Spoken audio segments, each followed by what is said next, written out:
Hello friends, good morning to all of you. मैं engineer Rahul Ranjan study India के YouTube channel में आपका स्वागत करता हूं। दोस्तों, आज यानी दिनांक, आज कौन डेट है जी बताइएगा? आज 3 है, ठीक है ना? 3/7/2020 3/7/2020 से आप लोग का पॉलिटेक्निक नहीं,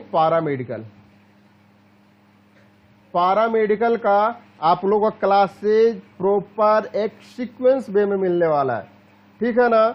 जिस तरीका से इस चैनल के माध्यम से पॉलिटेक्निक का सबसे बेहतरीन क्लासेज आपको प्रोवाइड करा दिया गया है विथ फुल कंप्लीट सिलेबस के अकॉर्डिंग, आपको कंप्लीट सिलेबस करवा दिया गया है। जो न्यू सिलेबस आपको प्रोवाइड कराया गया है पॉलिटेक्निक का, सेम उसी तरीका से अब जो है ना उन लोग का टेस्ट प्रोवाइड हो रहा है। टेस्ट का टाइमिंग है शाम को 7 बजे, इवनिंग में शाम को 7 बजे जो टेस्ट होता है, सेम उसी टाइम आप लोग का टेस्ट प्रोवाइड होने वाला है। और वैसे भी उसी टाइम हो रहा था, अब और भी धमाकेदार तरीका से इम्पोर्टेंट क्वेश्चन का कलेक्शन करके और भी टेस्ट आप लोगों को प्रोवाइड होने वाला है। तो जो पॉलिटेक्निक के बच्चे हैं, शाम 7 बजे टेस्ट जरूर दीजिएगा।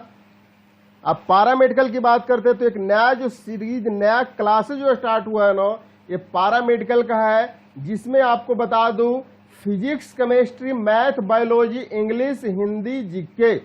ध्यान से देखिएगा, physics, chemistry, math, biology, English, Hindi, GK.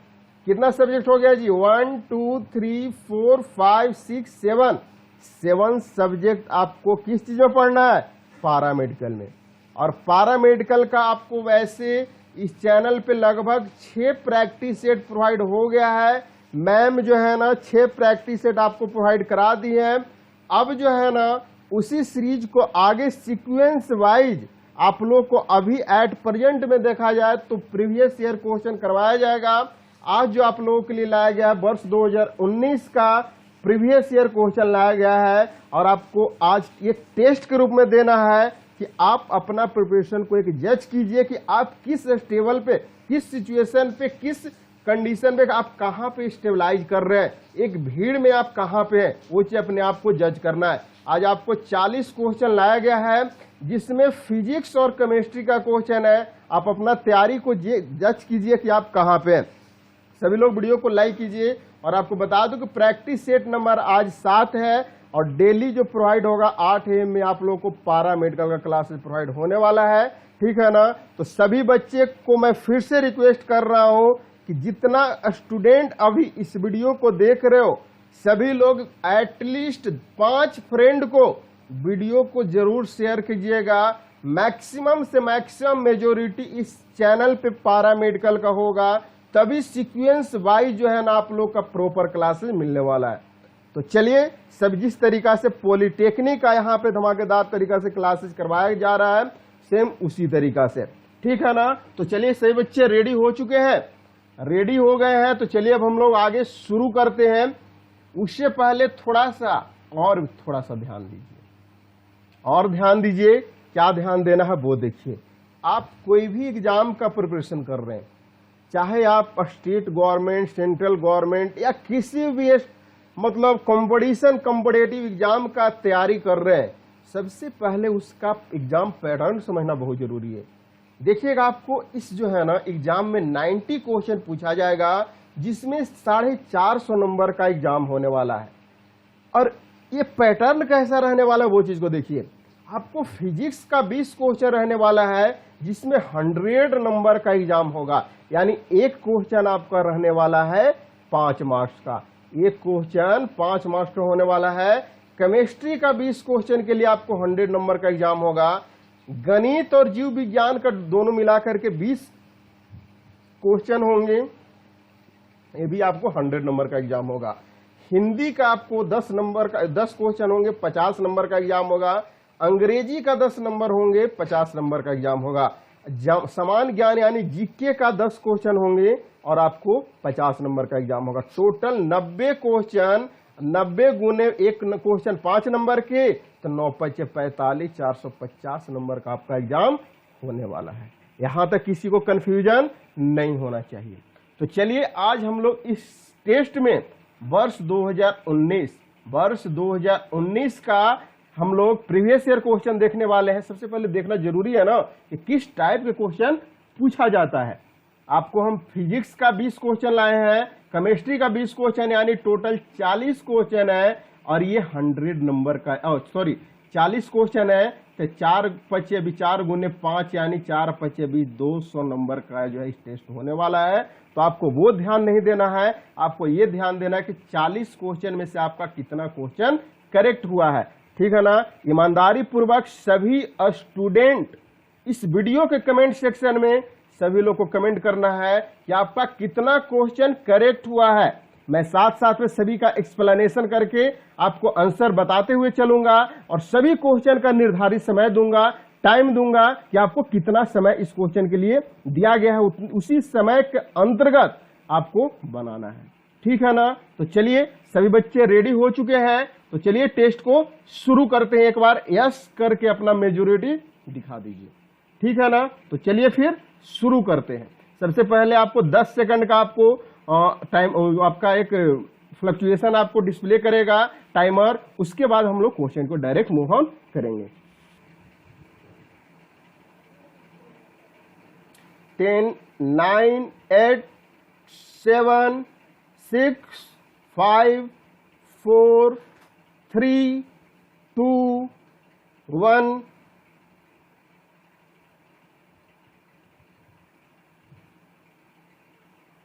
चलिए फर्स्ट क्वेश्चन आपके स्क्रीन पे ये रहा, सभी लोग से आंसर आना चाहिए। क्वेश्चन है प्रभासी में वस्तुएं हैं जिसके आर पार हम क्या देख सकते हैं, वो आपसे क्वेश्चन पूछा जा रहा है। और इस टाइप का क्वेश्चन पूछा जाता है, वर्ष 2019 का क्वेश्चन है। सभी लोग फटाफट आंसर दीजिएगा। आपको टाइम लिमिटेशन इस क्वेश्चन के लिए जो दिया गया है ना, मात्र आपको जो समय दिया गया है 10 सेकंड। टाइम आपका स्टार्ट हुआ। चलिए बनाइएगा सभी लोग, टाइम स्टार्ट हुआ, बनाइएगा सब लोग। सभी से आंसर चाहिए, प्रत्येक स्टूडेंट आंसर दीजिए।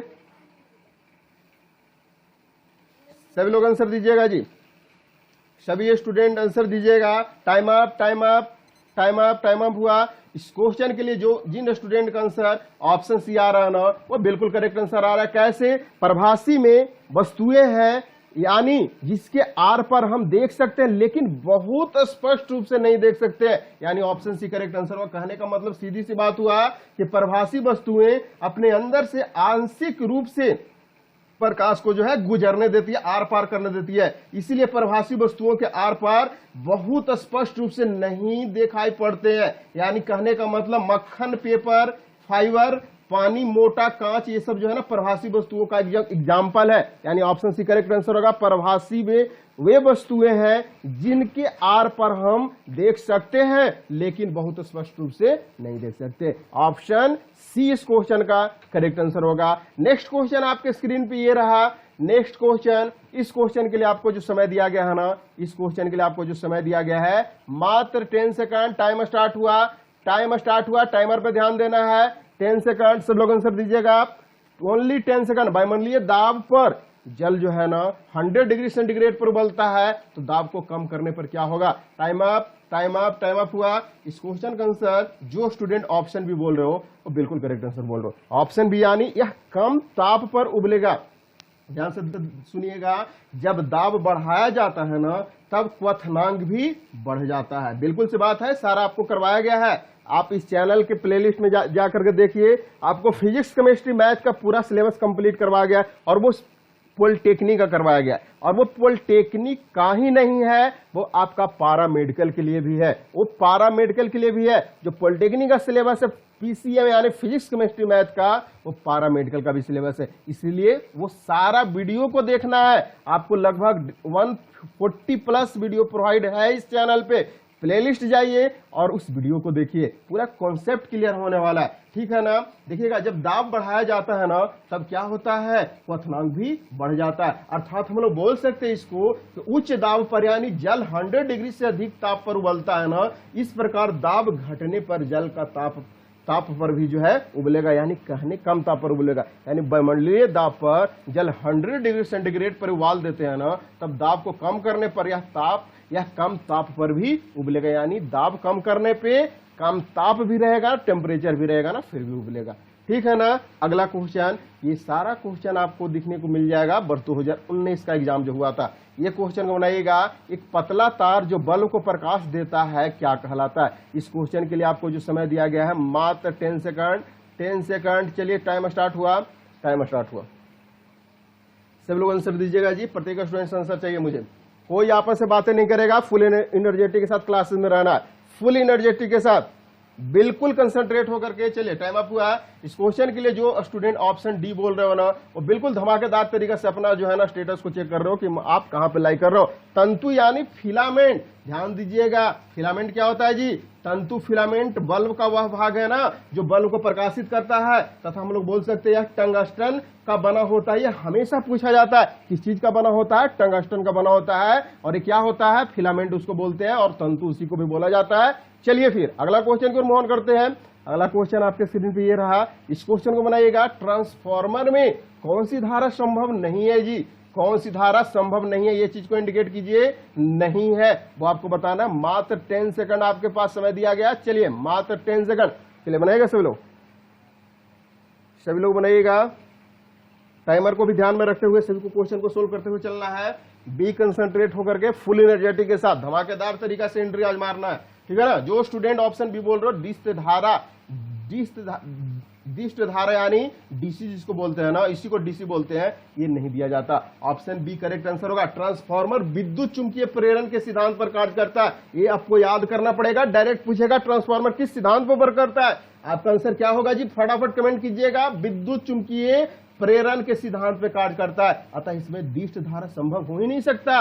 डिस्ट धारा यानी डीसी धारा, डीसी करंट इसमें पॉसिबल नहीं हो सकता। ऑप्शन बी करेक्ट आंसर होगा। चलिए फिर आगे बढ़ते हैं फुल एनर्जेटिक के साथ। मजा आ जाएगा। मजा आ रहा है तो यस यस बोलते हुए चलना है। चलिए इस क्वेश्चन को बनाइएगा।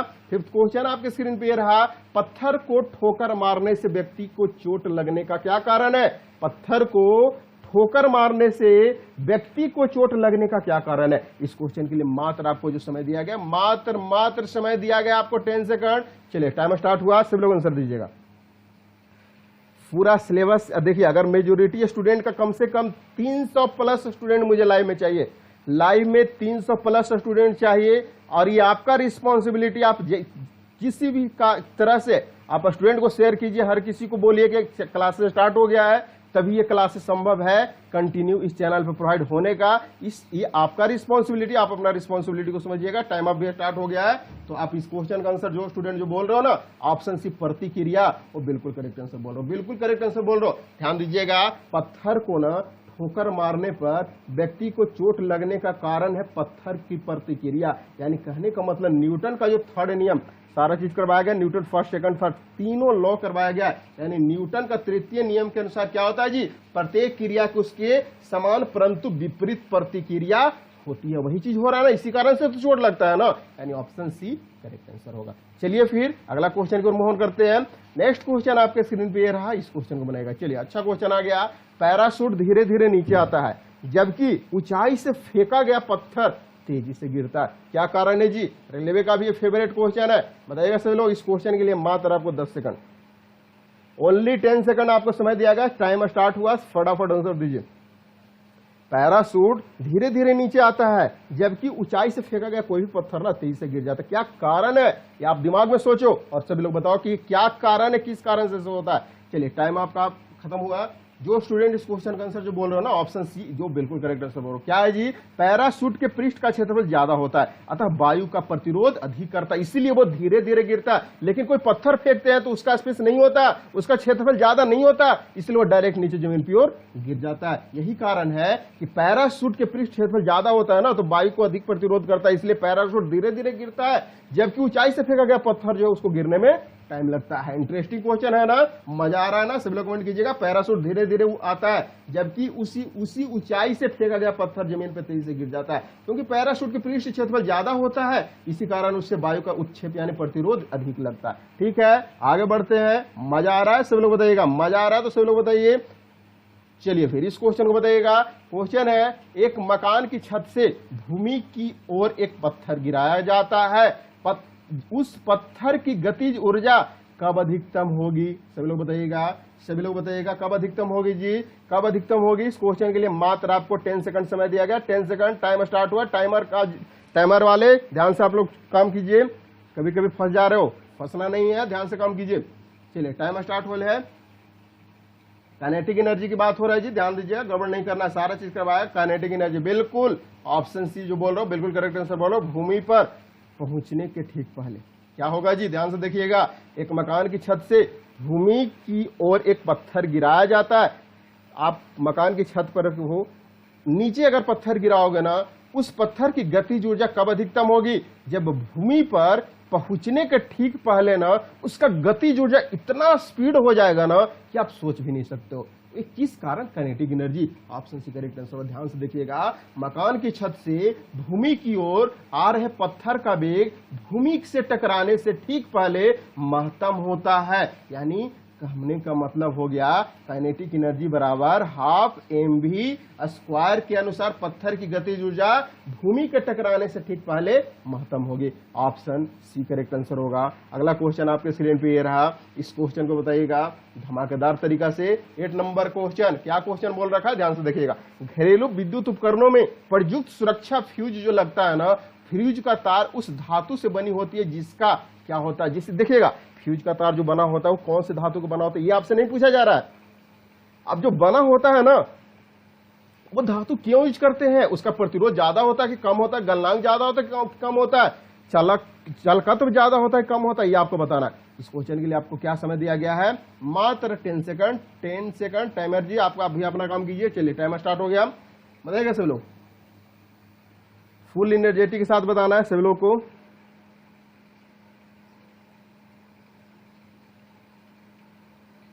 चलिए चलिए फिर टाइम अप टाइमर यहाँ पे पहले से टाइम अप में लगे हैं। चलिएगा, जो स्टूडेंट ऑप्शन बी बोल रहे हो ना, बी बोल रहे हो बिल्कुल करेक्ट आंसर बोलो। गलनांक कम हो जाता है। ध्यान से सुनना, ध्यान से सुनना, कान खोल के सुनना, ठीक है ना। फ्यूज का तार जो है ना ऐसी धातु का बना होता है जिसका गलनांक काफी कम होता है तथा प्रतिरोध अधिक होता है। यहां से क्वेश्चन डायरेक्ट पूछेगा, प्रतिरोध अधिक होता है, ये दिमाग में ठूस लो, दिमाग में घुसा लो। मैं फिर से बोल रहा हूं, फ्यूज तार ऐसी धातु का बना होता है, ऐसा धातु का बना होता है जिसका गलनांक जो है काफी कम होता है, लेकिन रेजिस्टेंस प्रतिरोध अधिक होता है। इससे पहले जो है ना घरेलू विद्युत परिपथ में श्रेणी क्रम में जोड़ा जाता है। ये चीज भी आपको याद करना है, किस क्रम में जो होता है, श्रेणी क्रम में। यह हमारे घरेलू विद्युत उपकरणों को सुरक्षा प्रदान करता है। यह केवल उतनी ही नहीं जितना विद्युत धारा को अपने से गुजरने देता है ना, और ये जो है ना मेन कारण है ना कि आपका गलनांक कम होता है, रेजिस्टेंस ज्यादा होता है, इसीलिए फ्यूज तार को जो है यूज किया जाता है, ठीक है ना। चलिए अगला क्वेश्चन आपसे पूछा जाएगा। अगला क्वेश्चन आपसे पूछा जा रहा है, वो चीज समझिए। 9 नंबर क्वेश्चन आपके स्क्रीन पे ये रहा, ट्रांसफॉर्मर के क्रोड के लिए सर्वोत्तम द्रव्य कौन सा है? मात्र 10 सेकंड, टाइमर स्टार्ट हो गया। प्रत्येक स्टूडेंट से आंसर मुझे चाहिए, प्रत्येक स्टूडेंट से। ट्रांसफॉर्मर के लिए, क्रोड के लिए सर्वोत्तम द्रव्य कौन सा है? सभी लोग बताना, सभी लोग आंसर देना जी। प्रत्येक स्टूडेंट से आंसर मुझे चाहिए। टाइम अप हुआ, टाइम अप। कंप्यूटर जी टाइम अप यहाँ पे कर दिए। चलिएगा, चलिए जो स्टूडेंट बोल रहे हो ऑप्शन डी नर्म लोहा, वो बिल्कुल करेक्ट आंसर बोल रहा हूँ। ट्रांसफार्मर की क्रोड जो होता है ना नर्म लोहा का बना होता है, ठीक है, याद कर लीजिएगा, नर्म लोहा का। चलिएगा अगला क्वेश्चन आपसे पूछा जा रहा है। मजा आ रहा है कि नहीं पढ़ने में, बताइएगा सभी लोग। इसी तरीका से आपको स्टडी करना है। टेप रिकॉर्डर को निम्नलिखित में से किस चीज के समीप नहीं रखा जाना चाहिए? एकदम प्रैक्टिकल क्वेश्चन आपसे पूछा जाएगा और आपसे न्यूमेरिकल नहीं पूछा जाएगा। एक चीज मैं बता रहा हूँ, न्यूमेरिकल का 1-2 क्वेश्चन दिखेगा, बट वैसा न्यूमेरिकल नहीं होगा। मैं आपको न्यूमेरिकल बहुत करवा दिया हूँ, पॉलिटेक्निक वाला पूरा सीरीज है, उस सीरीज को सभी को पैरामेडिकल वालों को देखना है, ठीक है ना। टाइम अप हुआ, टाइम अप हो गया जी। जो स्टूडेंट इस क्वेश्चन का आंसर ऑप्शन बी बोल रहे हो, चुंबक, बिल्कुल करेक्ट आंसर बोल रहे हो। ध्यान से सुनना मेरी बात को। चुंबक के पास टेप रिकॉर्डर रखोगे ना, चुंबक के पास टेप रिकॉर्डर को रखने पर क्या होता है? चुंबक टेप रिकॉर्डर की क्रिया प्रभावित करता है, क्योंकि टेप रिकॉर्डर में चुंबक लगा होता है, वो अपने आप जो है ना एक प्रतिक्रिया जो है उत्पन्न होती है। ऑप्शन बी करेक्ट आंसर होगा, ठीक है। चलिए अगला क्वेश्चन को मूव ऑन करते हैं। अगला क्वेश्चन आपके स्क्रीन पे ये रहा, इस क्वेश्चन को बनाइएगा। जब किसी पिंड को विराम से छोड़ा जाता है ना तो गति होती है। जब किसी पिंड को विराम से छोड़ा जाता है तो कौन सी गति होती है? 10 सेकंड, टाइमर स्टार्ट हुआ। सभी लोग आंसर चाहिए, सभी लोग आंसर दो, प्रत्येक स्टूडेंट आंसर मुझे चाहिए। बहुत आवाज करना पड़ रहा है, इतना मत भुगाओ यार। चलिए चलिए, टाइम अप हुआ, time up, time up. Computer भी यहाँ पे अपने स्पीड में लगे हुए हैं। चलिए, जो स्टूडेंट ऑप्शन ए बोल रहे हो ना, एक समान त्वरित, वो बिल्कुल करेक्ट आंसर बोल रहे हो। ध्यान से सुनना, क्या मेरी बात को सुनना, ठीक है ना। जब किसी भी पिंड को विरामावस्था से छोड़ा जाता है ना तो वह गुरुत्व के अधीन गति करता है। अर्थात हम लोग बोल सकते हैं कि गति एक समान त्वरित गति करता है, यानी ऑप्शन ए जो बोल रहे हो ना वो बिल्कुल करेक्ट आंसर बोल रहे हो। चलिए, अगला क्वेश्चन आपके स्क्रीन पे ये रहा, इस क्वेश्चन को बताइएगा। टाइम आपका स्टार्ट हुआ, टाइमर कंप्यूटर जी टाइम दीजिए। चलिए 10 सेकंड, टाइम स्टार्ट हुआ। चलिए सब लोग आंसर दीजिएगा, फटाफट एकदम स्क्रॉल होते रहना चाहिए। वीडियो को हर जगह फैलाओ, हर जगह शेयर करो, जितना ग्रुप यूज करते हो, व्हाट्सएप, फेसबुक, इंस्टा, टेलीग्राम, हर जगह शेयर करो। प्रत्येक स्टूडेंट को पता चलना चाहिए, बिहार वाले जितने स्टूडेंट है सभी को पता चलना चाहिए कि यहाँ पे क्लासेस स्टार्ट हो चुका है। तो फुल एनर्जेटिक के साथ स्टडी करना है। ऑप्शन बी जो बोल रहे हो ना वो बिल्कुल करेक्ट आंसर बोल रहे हो। यानी कहने का मतलब न्यूटन का थर्ड नियम की बात कर रहा है जी। न्यूटन का तीनों लॉ करवा दिया गया है, पूरा सिलेबस कंप्लीट करवा दिया गया पॉलिटेक्निक का, और वही सिलेबस आपका भी है। वो सारा चीज देखना है, सिर्फ इसमें एक्स्ट्रा अलग है, वो भी आपको करवाया जाएगा, सभी करवाया जाएगा। डोंट वरी, टेंशन नहीं लेना। यानी गति के तीसरे नियम की व्याख्या करना है ना, कौन सा कथन सही नहीं आपसे पूछा जा रहा है। क्रिया व प्रतिक्रिया एक ही पिंड पे कार्य करते हैं, बिल्कुल गलत बोल रहे हैं। यानी ऑप्शन बी इस क्वेश्चन का करेक्ट आंसर होगा। ऑप्शन बी करेक्ट आंसर होगा। क्रिया व प्रतिक्रिया विभिन्न पिंडों पर करते हैं, समान पिंड पर नहीं। ये बिल्कुल गलत बोल रहा है। गलत बोल रहा है तो यही तो पूछना, यही तो आपसे पूछ रहा है कौन गलत है, तो ऑप्शन बी गलत है। सिंपल सी बात है। अगला क्वेश्चन की ओर मूव करते हैं। देर नहीं करना है, आगे बढ़ना है, आगे बढ़ना है, क्वेश्चन को सोल्व करना है। इसको बताइएगा सभी लोग। जब एक कार क्षैतिज सड़क पर एक वृत्तीय मोड़ ले रही है ना, तब अभिकेंद्रीय बल निम्न में से किसे प्राप्त करेगा? किसे प्राप्त करेगा? 10 सेकंड आपको समय दिया गया, ओनली 10 सेकंड। चलिए टाइम स्टार्ट हुआ। सभी लोग आंसर मुझे चाहिए, सभी स्टूडेंट्स आंसर मुझे चाहिए फुल एनर्जेटिक के साथ। बताइएगा सभी लोग जी। चलिएगा, जो स्टूडेंट ऑप्शन ए बोल रहे हो घर्षण, वो बिल्कुल करेक्ट आंसर बोल रहे हो। अभी केंद्रीय बल, अब केंद्रीय बल सारा, सेंट्रीपिटल, सेंट्रीफ्यूगल सारा करवा दिया गया। ध्यान से सुनना मेरी बात को, ध्यान से सुनना सभी लोग। अभी केंद्रीय बल घर्षण द्वारा प्रदान किया जाता है जब एक कार क्षैतिज सड़क पर एक वृत्तीय मोड़ लेती है, तो यानी घर्षण इस क्वेश्चन का करेक्ट आंसर होगा। ऑप्शन ए जो बोल रहे हो ना वो बिल्कुल 100% सोच समझ के आंसर दे रहा हूं। कोई आपस में देकर आंसर नहीं देना है, आपको खुद दिमाग में लगाओ और क्वेश्चन दो। क्वेश्चन आपके स्क्रीन पे 14 नंबर क्वेश्चन आपके स्क्रीन पे ये रहा। थोड़ा सा दिमागी खेला है, कंसंट्रेट होकर बनाइए। आपको इस क्वेश्चन के लिए जो समय दिया गया है 22-23 सेकंड समय दिया गया है। चलिए बनाइएगा सब लोग। यदि पृथ्वी की सतह पर गुरुत्व के कारण त्वरण g हो तो द्रव्यमान m के कण पर पृथ्वी की सतह पर लगने वाला बल क्या होगा? जस्ट ये फॉर्मूला है जी, ये फॉर्मूला आपको करवा दिया गया था, ये फॉर्मूला आपको करवाया गया है।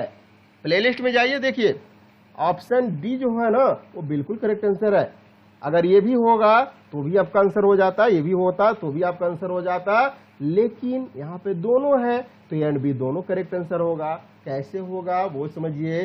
फोर्स बराबर हम लोग क्या जानते हैं, एम ए जानते हैं, यानी एम जी भी लिख सकते हैं, बिल्कुल एम जी। जी क्या हो गया जी? पृथ्वी की सतह पर गुरुत्वीय त्वरण, यानी जी का वैल्यू क्या हो जाएगा? G M E upon R E square हो जाएगा। यानी एफ बराबर क्या होता है? एम जी भी आपका हो सकता है, या फिर क्या हो सकता है? G M small M capital M E बटा आर ई स्क्वायर हो जाएगा। यानी दोनों इस क्वेश्चन का करेक्ट आंसर, ये भी होगा ये भी होगा। ठीक है ना। आगे बढ़ते हैं, आगे बढ़ते हैं, आगे बढ़ते हैं। चलिए इस क्वेश्चन को बनाइएगा। देखिए ये भी कोई क्वेश्चन नहीं है, जस्ट फॉर्मूला है। ठीक है ना। इस क्वेश्चन के लिए आपको जो समय दे रहा हूं ना, इस क्वेश्चन के लिए जो समय दे रहा हूं वो मात्र हमको जो 30 सेकंड दे रहा हूं। चलिए बनाइएगा 30 सेकंड। कंप्यूटर जी क्यों रुक जा रहे हो?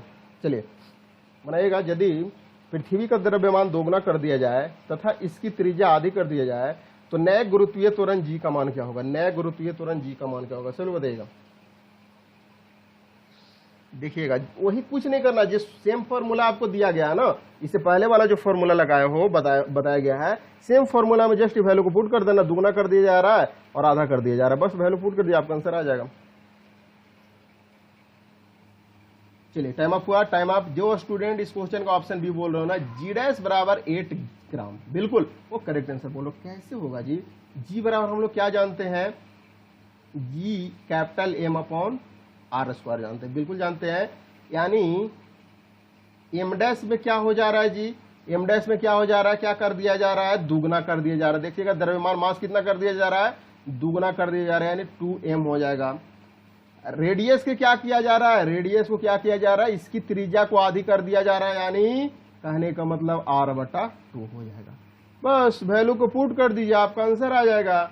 जी डैश बराबर क्या हो जाएगा? G M dash upon R dash के स्क्वायर हो जाएगा, यानी यही फॉर्मूला है, सेम यही फॉर्मूला पर मैं वैल्यू पुट कर रहा हूँ ना। जी का वैल्यू क्या? जी को एज इट इज रहने दीजिए, जी का है यहाँ पे दिया हुआ है क्या कुछ? जी देखिए तो नहीं, चलिए कुछ नहीं करना, ध्यान से देखिएगा। जी हो गया, एम कितना है जी? 2m हो जाएगा, 2m हो जाएगा बिल्कुल। रेडियस कितना है? r/2 के स्क्वायर हो जाएगा, होल स्क्वायर हो जाएगा। यानी कहने का मतलब क्या हो जा रहा है जी? इसको थोड़ा सा सोल्व कीजिए, इसको थोड़ा सोल्व कीजिएगा तो क्या हो जाएगा? इसको थोड़ा सा सोल्व कीजिएगा तो क्या होगा? हाँ देखिएगा, 2 दूनी 4, 4 4 दूनी 8, 8 हो जाएगा। 8gm अपॉन क्या हो जाएगा? आर स्क्वायर हो जाएगा, बिल्कुल। यानी जी डैश बराबर 8g हो जाएगा। ये क्या है? ये जी ही तो है ना, इसको हम जी लिख सकते हैं, इतना बराबर जी, बिल्कुल। यानी जी डैश बराबर 8g आ गया। जी डैश बराबर 8g मैं पहले भी बताया था, 8g, यानी ऑप्शन बी करेक्ट आंसर होगा। किन्हीं को प्रॉब्लम नहीं होना चाहिए। आगे बढ़ते हैं, फिर अगला क्वेश्चन की ओर मूव ऑन करते हैं। इस क्वेश्चन को सभी लोग बताना है जी। जल का पृष्ठ तनाव न्यूनतम होता है, कब होता है वो बताना है। 10 सेकंड समय दे दिया गया है, सभी लोग बता दीजिए फटाफट। चलिए फिर सभी लोग आंसर दीजिएगा। ओ सॉरी, टाइम यहाँ पे कुछ ज्यादा ले लिया। चलिए बनाइए सभी लोग, 10 सेकंड, ऑब्जेक्टिव क्वेश्चन है। जल का पृष्ठ वाला पूछा जा रहा है ना, सभी लोग बनाइएगा। सभी से आंसर मुझे चाहिए। टाइम अप हुआ, time up, time up, time up, time up हुआ, टाइम अप। जी कंप्यूटर जी क्यों घबरा रहे हो? टाइम अप इन लोगों को बोलो ना जल्दी। हाँ 75 डिग्री सेंटीग्रेड जो बोल रहे हो ना, वो बिल्कुल करेक्ट आंसर बोल रहे हो जी, 75 डिग्री सेंटीग्रेड। ध्यान से सुनना मेरी बात को। जल का पृष्ठ तनाव न्यूनतम आपसे पूछा जा रहा है। ताप बढ़ाने पर पृष्ठ तनाव का मान कम होता है, लेकिन दिए गए जो भी विकल्प ऑप्शन है ना, जल का पृष्ठ तनाव 75 डिग्री पर न्यूनतम होगा। यानी ध्यान से सुनना मेरी बात को, जल का पृष्ठ तनाव न्यूनतम बोल रहा है, न्यूनतम यानी कम। तो यहाँ पे आपको समझने की बात यह है ना, जितना टेम्परेचर बढ़ाओगे उतना पृष्ठ तनाव का मान जो है कमेगा। टेम्परेचर बढ़ाने पे सरफेस टेंशन का वैल्यू कमता है, न्यूनतम होता है। तो जल का तापमान न्यूनतम बोल रखा है ना, तो टेम्परेचर ऑप्शन का सबसे ज्यादा कौन है जी? 75 डिग्री सेंटीग्रेड, यानी ऑप्शन डी करेक्ट आंसर होगा। किसी को प्रॉब्लम है का? चलिए फिर आगे बढ़िए। किसी भी क्वेश्चन में डाउट नहीं होना चाहिए, क्योंकि आप पढ़ रहे हो स्टडी इंडिया अड्डा से, और वो भी बिहार का पॉपुलर चैनल। निम्न में से किस रंग के लिए लेंस की फोकस दूरी अधिकतम होगा? सभी लोग बताइएगा जी, सभी लोग बताइएगा, सभी लोग बताइएगा, फुल एनर्जेटिक के साथ बताइएगा। लाल रंग कौन है जी? बताइएगा। ओ इसके लिए टाइमिंग नहीं दिया गया। चलिए टाइमिंग नहीं दिया, बताइए। टाइमिंग तो खुद डिसाइड करना है ना, बताइए। हाँ चलिए, जो स्टूडेंट ऑप्शन ए बोल रहे हो ना, वो बिल्कुल करेक्ट आंसर बोल रहे हो। ऑप्शन ए वाले बिल्कुल करेक्ट आंसर बोल रहे हो जी। अपना प्रिपरेशन को जज कर लो। निम्न में से किस रंग के लिए लेंस की फोकस दूरी अधिकतम होगा? तो आपका आंसर कौन सा होगा? लाल रंग, क्योंकि लाल रंग का तरंग दैर्ध्य अधिक होता है जी, इसलिए लाल रंग के लेंस की फोकस दूरी भी अधिकतम होगा, क्योंकि इसका तरंग दैर्ध्य अधिकतम होता है। ऑप्शन ए करेक्ट आंसर होगा। चलिए फिर आगे बढ़ते हैं। अगला क्वेश्चन आपके स्क्रीन पे ये रहा, 18 नंबर क्वेश्चन। क्या बोल रखा है? तापमापी के निर्माण के लिए, ध्यान से सुनना मेरी बात को, तापमापी के, थोड़ा सा पानी पी लेता हूं, इस क्वेश्चन को बनाइएगा। ये क्वेश्चन आपको जो समय दे रहा हूं ना, मात्र 10 सेकंड बनाइएगा सभी लोग। थोड़ा पानी पी लेता हूं, बहुत बोलना पड़ रहा है।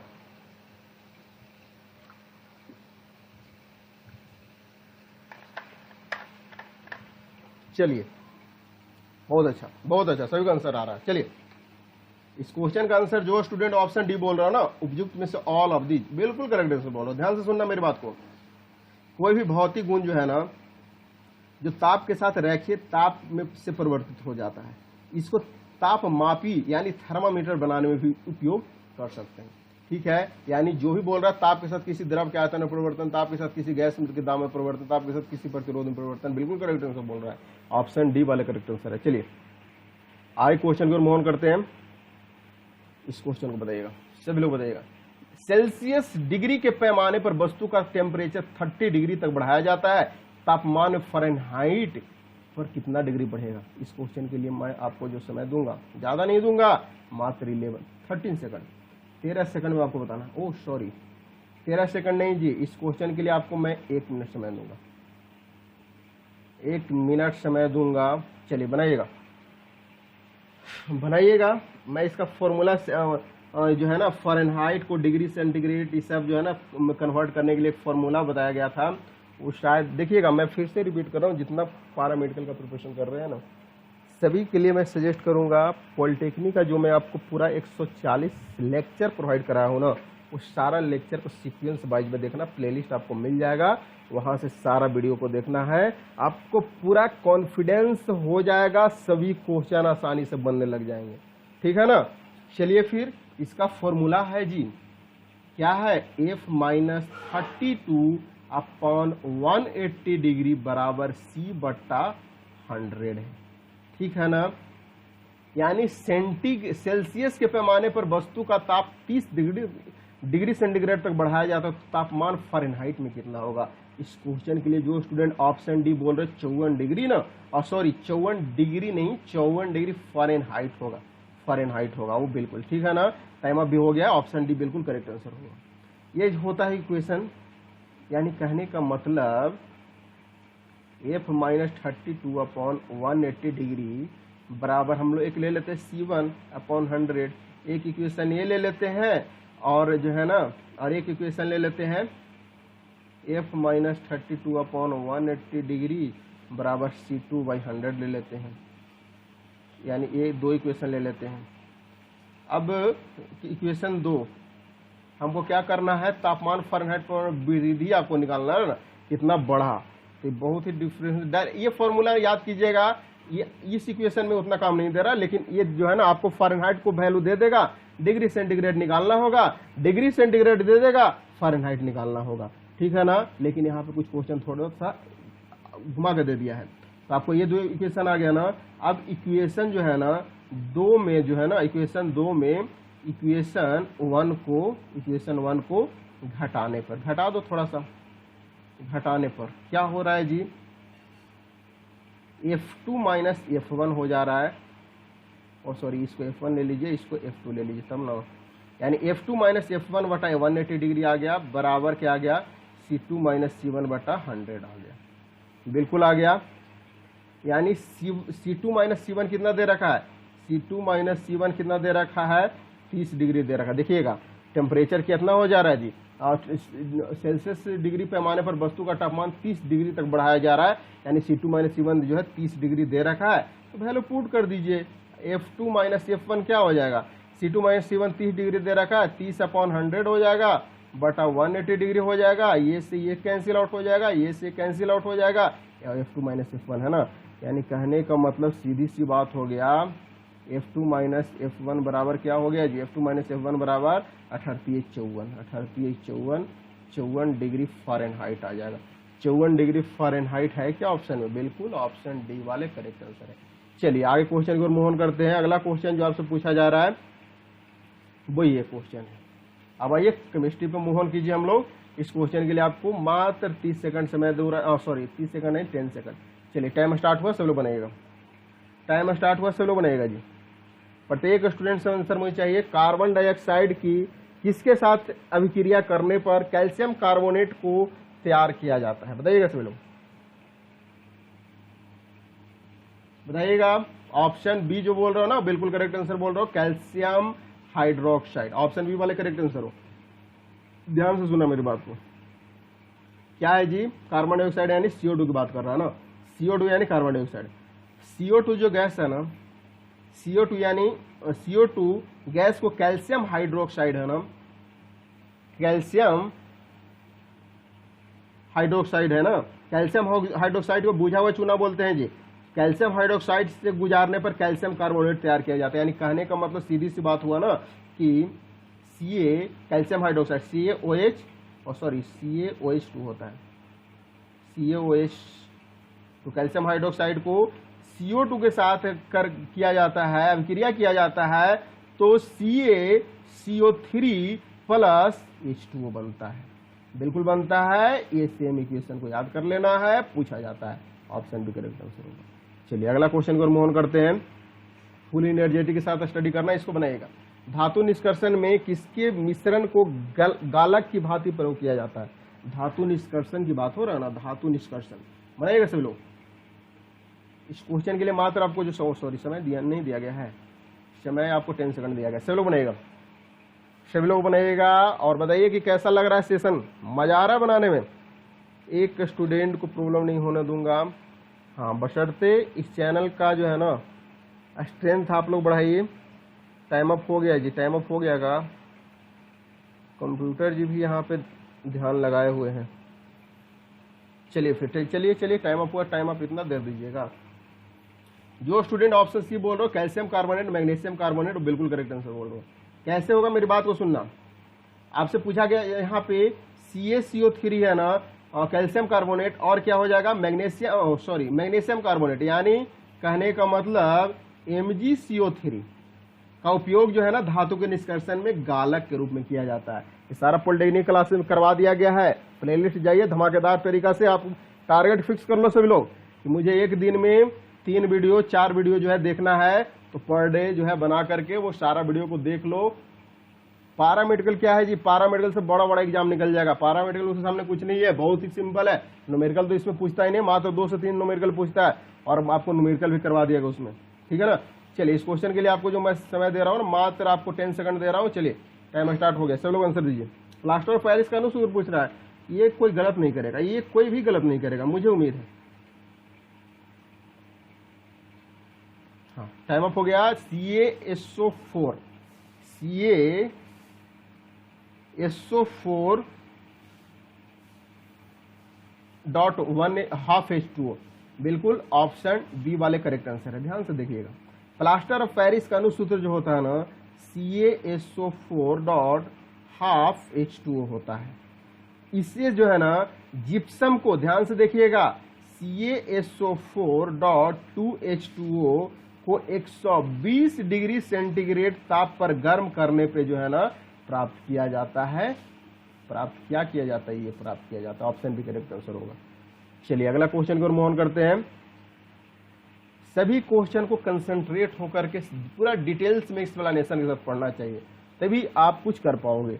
जिप्सम की कितनी मात्रा यानी कितना परसेंट भार जो है ना सीमेंट कंकड़ या में मिलाने पर सीमेंट बनता है? ध्यान से सुनना, जिप्सम की कितनी मात्रा सीमेंट कंकड़ में मिलाने पर सीमेंट बनता है?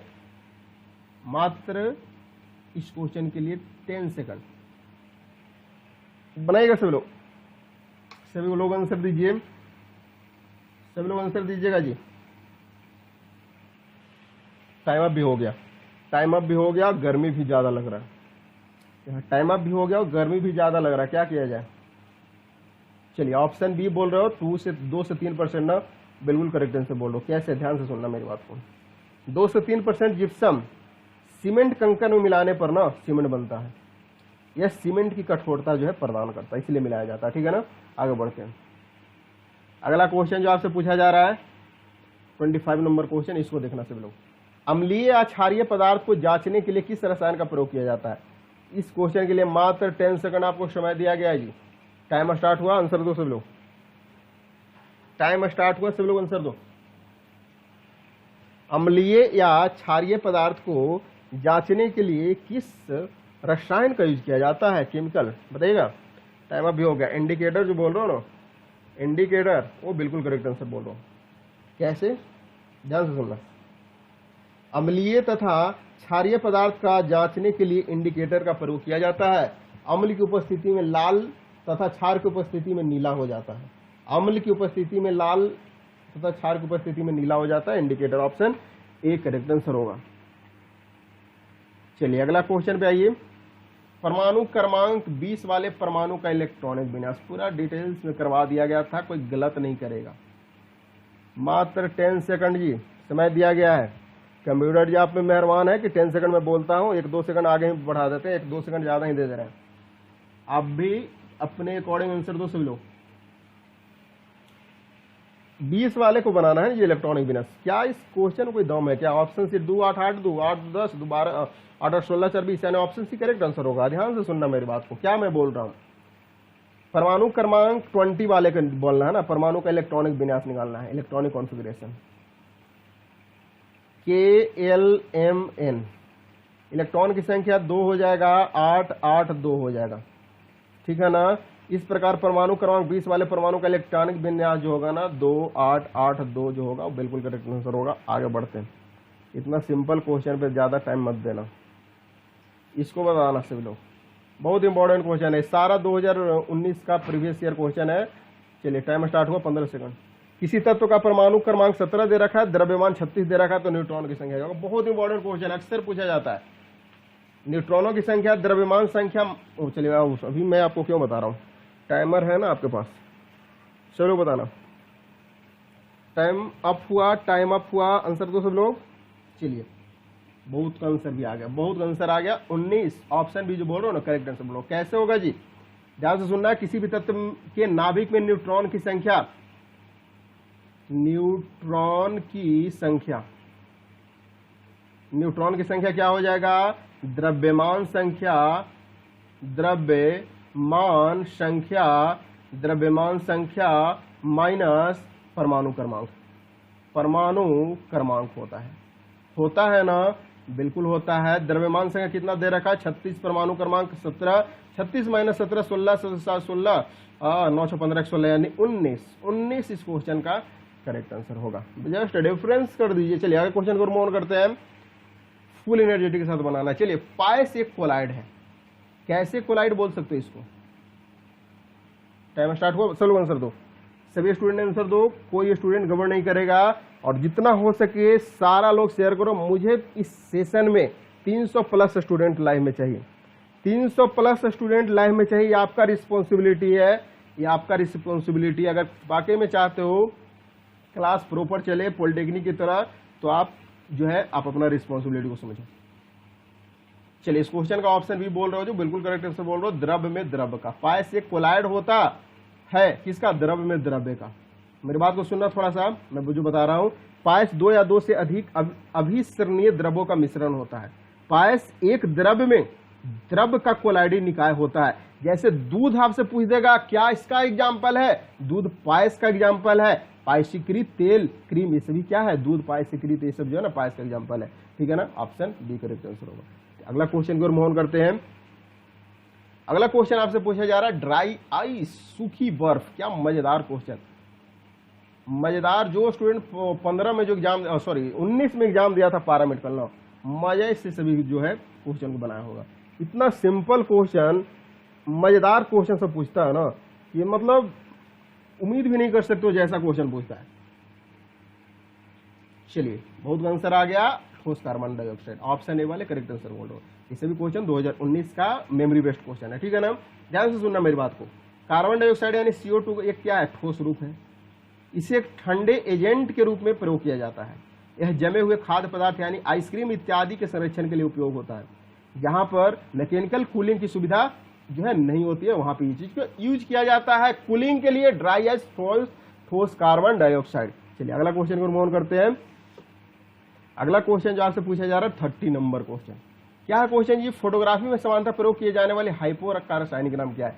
इससे भी जो है ना मैं रेलवे का क्लासेस जब करवाता था ना, वहाँ पे इस टाइप का क्वेश्चन बहुत करवाया हूँ। चलिए टाइम स्टार्ट हो गया। कंप्यूटर जी इतना समय दीजिएगा इन लोगों को, ज़्यादा नहीं दीजिए। इतना समय दीजिएगा तो स्टूडेंट जो है ना एक लिमिटेशन में दिया कीजिए।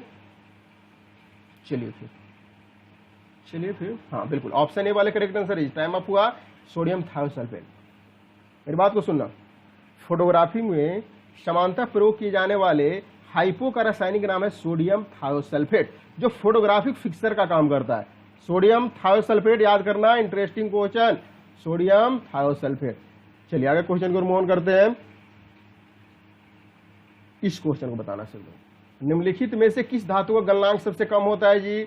मात्र 10 सेकंड आपके स्क्रीन पे ये रहा, टाइम स्टार्ट हुआ। देखिए आपकी एक सेकंड कम ही समय दिए आपको। निम्नलिखित में से किस धातु का गलनांक सबसे कम होता है, बताइएगा सभी लोग। पूरा टेबल के साथ सभी लोग जो है करवाया गया पॉलिटेक्निक वालों को। टाइम अप हुआ, टाइम अप। जो स्टूडेंट ऑप्शन डी बोल रहे हो पारद, बिल्कुल करेक्ट आंसर बोल रहे हो। तांबा जो होता है ना, तांबा का जो होता है 1083 डिग्री सेंटीग्रेड होता है। चांदी का होता है 951 होता है, इसी के आसपास डिग्री सेंटीग्रेड में होता है, ठीक है ना, डिग्री सेंटीग्रेड। स्वर्ण यानी सोना, इसका होता है कितना जी? 1063 होता है, 1063। पारद जो होता है ना, ये माइनस में होता है। पारद का -38.83 डिग्री सेंटीग्रेड होता है। ऑप्शन सी करेक्ट आंसर होगा, याद कर लीजिएगा, पूछा जाता है। इस क्वेश्चन को बताइएगा, स्टेनलेस स्टील एक मिश्र धातु है, किसका मिश्र धातु है? इस क्वेश्चन के लिए आपको जो समय दिया गया मात्र 12 सेकंड, बनाइएगा। स्टेनलेस स्टील किसका मिश्र धातु है? सभी लोग आंसर दीजिए। स्टेनलेस स्टील किसका मिश्र धातु है जी? चलिए टाइम अप हुआ। जो स्टूडेंट ऑप्शन बी बोल रहे हो ना, क्रोमियम कार्बन लोहा, बिल्कुल करेक्ट आंसर बोल रहे हो। क्रोमियम कार्बन लोहा वाले बिल्कुल करेक्ट आंसर बोल रहे हो, ऑप्शन बी। स्टेनलेस स्टील जो है लोहा, क्रोमियम और कार्बन का मिश्र धातु है। इसका उपयोग बर्तन, चिकित्सा के औजार बनाने में किया जाता है, ठीक है ना, ऑप्शन बी वाले बिल्कुल करेक्ट आंसर बोल रहे हो। अगला क्वेश्चन को मूव ऑन करते हैं। अगला क्वेश्चन आपसे पूछा जा रहा है, निम्न में से किसको भूरा कोयला, ब्राउन कोल कहा जाता है? भूरा कोयला, ब्राउन कोल कहा जाता है। भूरा कोयला यानी ब्राउन कोल, बताइएगा सभी लोग। इस क्वेश्चन के लिए सॉरी टाइमर जो, चलिए टाइमर स्टार्ट हुआ, बताइए सभी लोग। सभी लोग आंसर दीजिएगा।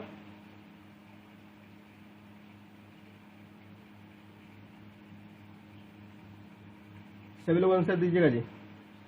चलिए टाइम अप हुआ, टाइम अप। ऑप्शन डी वाले बिल्कुल करेक्ट आंसर होगा। ब्राउन कोल लिग्नाइट को बोला जाता है, भूरा कोयला लिग्नाइट को बोला जाता है। ध्यान से सुनना मेरी बात को, मेरी बात को सुनना सबसे पहले। कोयले का कार्बन की प्रतिशत के रूप में जो है 4 भागों में बांटा गया है। एक पीट कोयला होता है, मैं लिख देता हूं, ध्यान से सुनना। पीट कोयला होता है, इसमें 40% के अप्रोक्स कार्बन होता है। एक लिग्नाइट होता है, एक लिग्नाइट जो होता है ना, इसको 40 से बोल सकते 55% तक कार्बन होता है। एक बिटुमिनस होता है, एक बिटुमिनस होता है, इसमें ना 55 से लेकर के 80% तक कार्बन होता है। एक होता है एंथ्रासाइट, एक एंथ्रासाइट होता है, इसमें 80 से लेकर के 90% तक कार्बन होता है। लिग्नाइट कोयले को भूरा कोयला ही बोला जाता है, याद कर लीजिए, ऑप्शन डी करेक्ट आंसर होगा। चलिए अगला क्वेश्चन आपके स्क्रीन पे ये रहा। एल्केन का सूत्र आपको बताना। एल्केन, एल्कीन, एल्काइन का रटवा दिया हो स्टूडेंट को। स्टडी इंडिया अड्डा का स्टूडेंट को दिमाग में सब रटता हुआ है, सब है। मैक्सिमम क्वेश्चन ये जो करवा रहा हूँ ना, पॉलिटेक्निक वाले के लिए बहुत आसान है। इस सारा क्वेश्चन करवा दिया गया, इस टाइप का क्वेश्चन। इस क्वेश्चन के लिए जो समय दे रहा हूँ ना, वो सब स्टूडेंट अगर होंगे तो सभी लोग करेक्ट आंसर सभी लोग दे रहे होंगे जी, क्योंकि सभी का नोट्स जो है ना जबरदस्त तरीका से प्रोवाइड करा दिया गया है। आप लोग भी मैं बोल रहा हूँ कि फिजिक्स, केमिस्ट्री, मैथ के लिए आप लोग पेड ग्रुप जो है ना पॉलिटेक्निक वाला वो ले लीजिए, आपको बहुत काम देगा, बहुत काम देगा। मैं फिर से रिपीट कर रहा हूँ, मात्र 399 रुपये में। चलेगा। जो students alkane, alkene, alkyne, alkyne यानी C3H4 हो जाएगा। ध्यान से सुनना मेरी बात को। एल्केन का क्या होता है जी? एल्केन का होता है CnH2n+2 होता है। एल्केन, एल्कीन का क्या होता है? CnH2n होता है। एल्केन, एल्कीन, एल्काइन का क्या हो जाएगा? CnH2n-2 होता है ना। इसीलिए C3H4 है ना, ये प्रोपाइन है, प्रोपाइन आइन यानी एल्काइन काइन। ऑप्शन सी एक करेक्ट आंसर होगा। C3H4 एल्काइन, ये जो है ना, ये C3H4 क्या है? ये प्रोपाइन का, प्रोपाइन का है। प्रोपाइन यानी एल्केन, एल्कीन, एल्काइन, यही होगा ना, ऑप्शन ए करेक्ट आंसर होगा। चलिए अगला क्वेश्चन को मूव ऑन करते हैं। स्टूडेंट को तो मैं सारा क्वेश्चन जो है ना दिमाग में जो है याद करवा देता हूँ, बस पॉलिटेक्निक वाले जो क्लासेज है ना वो सारा देख लीजिएगा। वह धातु जो समान ताप पर द्रव रहता है, इतना इंपॉर्टेंट क्वेश्चन, इतना इंपॉर्टेंट क्वेश्चन 2019 वाले स्टूडेंट जो है ना मजे कर लिए होंगे, ऐसे ऐसे क्वेश्चन को ना देखते ही आंसर दिए होंगे, देखते ही इतना सिंपल सा क्वेश्चन पूछता है ना। चलो बताइएगा, वह धातु जो समान ताप पर द्रव होता है, क्या कौन सा धातु होता है जी? समान ताप पर द्रव जो होता है ना, Hg Hg Hg Hg, बिल्कुल ऑप्शन है जो बोल रहा हूँ, करेक्ट आंसर बोल रहा हूँ। क्या होगा ध्यान से सुनना, Hg क्या है जी? मरकरी। मरकरी समान ताप यानी कमरे के ताप पर जो है ना द्रव अवस्था में पाई जाती है। ऑप्शन है करेक्ट आंसर होगा, याद करिएगा। अगला क्वेश्चन आपसे पूछा जा रहा है, इस क्वेश्चन को बताना है सभी लोग। किसी परमाणु की द्रव्यमान संख्या A बराबर होगी। इस क्वेश्चन के लिए आपको जो समय दिया गया है मात्र आपको 15-17 सेकंड। चलिए टाइम स्टार्ट हुआ, सभी लोग आंसर दीजिएगा, सभी लोग आंसर दीजिएगा, फटाफट आंसर देना है, फुल एनर्जेटिक के साथ आंसर देना, मजा आ जाएगा।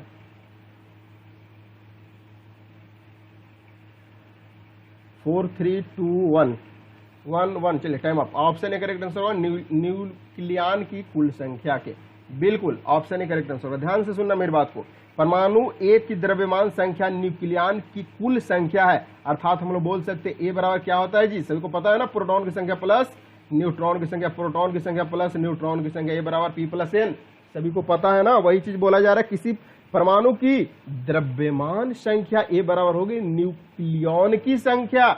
ऑप्शन ए करेक्ट आंसर होगा। चलिए अगला क्वेश्चन आपके स्क्रीन पे पूछा जा रहा है, वो चीज को समझना है, ध्यान से सुनना है मेरी बात को। इस क्वेश्चन को बनाएगा 37 नंबर क्वेश्चन, थोड़ा सा न्यूमेरिकल टाइप का क्वेश्चन है। इस क्वेश्चन के लिए मैं 1 मिनट समय दूंगा, 1 मिनट समय दूंगा। टाइम स्टार्ट हुआ। सॉफ्ट ड्रिंक के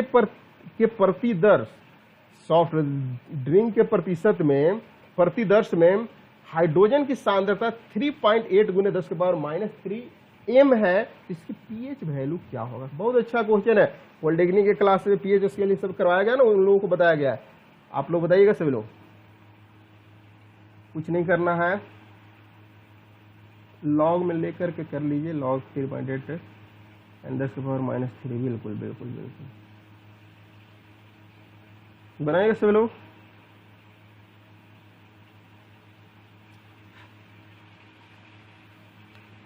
बहुत चिल्लाते चिल्लाते आवाज बहुत आने लगा,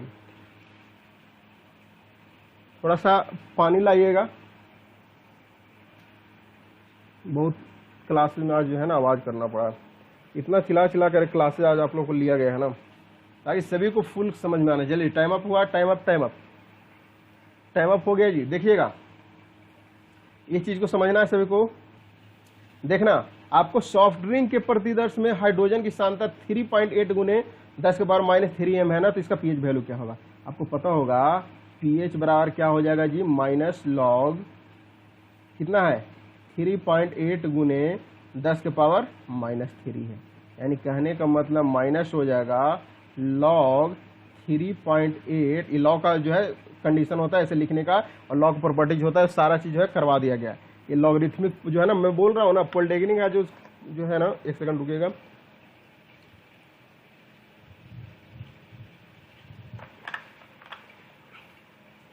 चलिए फिर हाँ ध्यान से सुनिएगा, पॉलिटेक्निक का जो करवाया है ना मैथ का, सारा चीज आप समझिएगा, देख लीजिएगा जी, सारा वीडियो अवेलेबल है इस चैनल पे। प्रॉपर्टीज होता है लिखने का, लॉगरिथमिक करवाया गया था, ठीक है ना।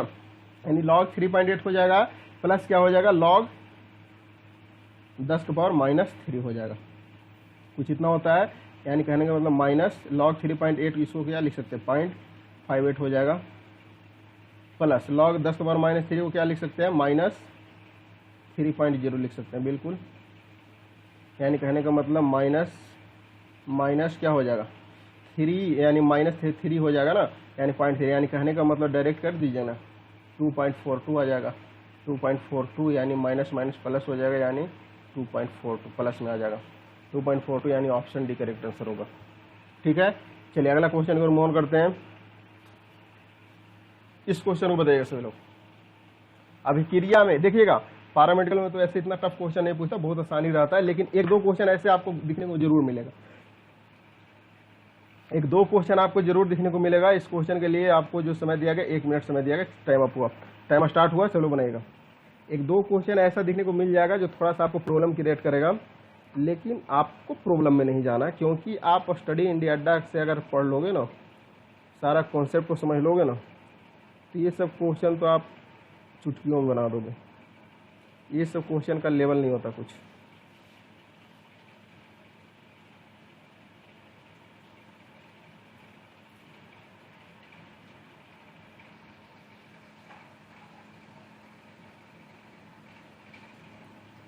चलिए फिर, अभी है टाइम, बनाइए सब लोग। इस सब क्रिया में क्या हो रहा है? ऑक्सीडेशन हो रहा है, रिडक्शन हो रहा है, वही तो आपसे पूछा जा रहा है। ऑक्सीडेशन रिडक्शन का खेल है। अब चाय कपचर ऑक्सीकरण बनेगा सब लोग। पॉलिटेक्निक वाले अगर कुछ कुछ स्टूडेंट देख रहे होगा ना, उन लोग को ये सब क्वेश्चन में मजा आ रहा होगा। मैं तो उम्मीद करता हूँ ना कि 40 क्वेश्चन में से बहुत स्टूडेंट 35 प्लस सही करेंगे। जो स्टूडेंट रेगुलर इस चैनल का पॉलिटेक्निक स्टूडेंट पेड ग्रुप वाले होंगे। चलिएगा, टाइम अप हुआ इस क्वेश्चन के लिए। जो स्टूडेंट आंसर दे रहे हो, जिन स्टूडेंट का आंसर ऑप्शन ए आ रहा है ऑक्सी कारक की भांति, बिल्कुल करेक्ट आंसर हो रहा है। ध्यान से सुनना मेरी बात को। 2Na2H2O3 प्लस I2, यानी I2 जो है ना, यहाँ पे क्या हो रहा है, यहाँ से यहाँ तक देखिए, यहाँ तक 2Na हो रहा है, यानी कहने का मतलब इलेक्ट्रॉन का ग्रहण हो रहा है। इलेक्ट्रॉन का यहाँ पे क्या हो रहा है, I2 से क्या हो रहा है, 2Na हो रहा है, यानी कहने का मतलब क्या हो रहा है,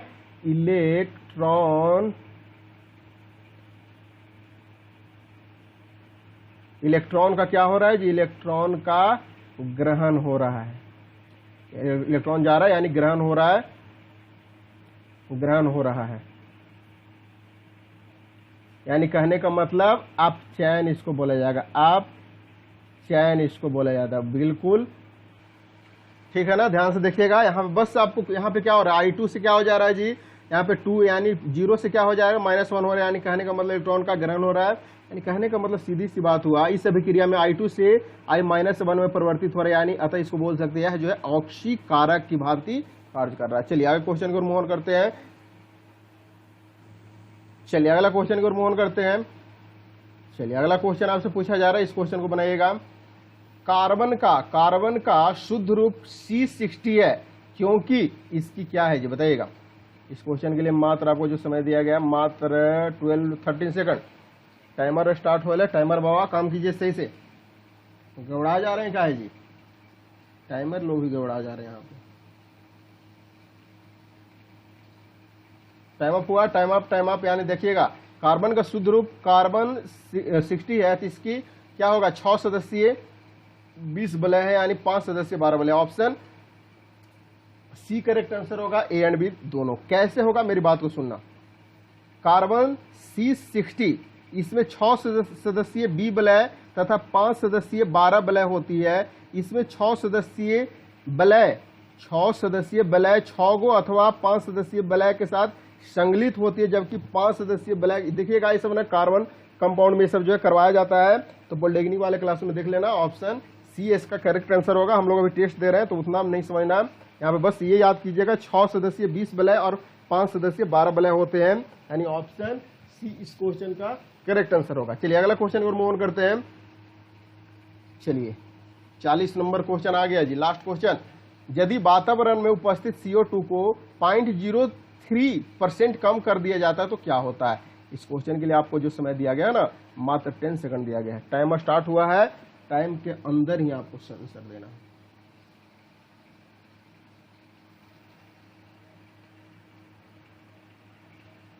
time up, time up, time up.